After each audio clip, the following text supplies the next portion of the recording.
આજે ભમેડો ફરાવું છું બહુ દિવસ પછી.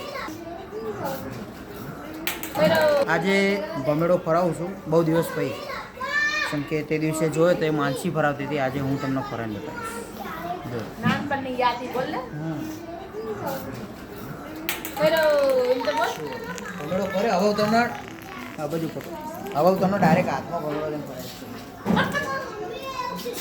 લે હાથ લે. ગીતાબેન જોવે છે.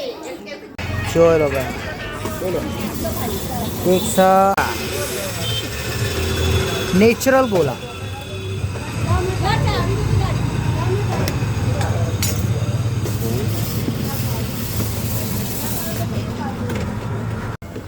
પાર્સલ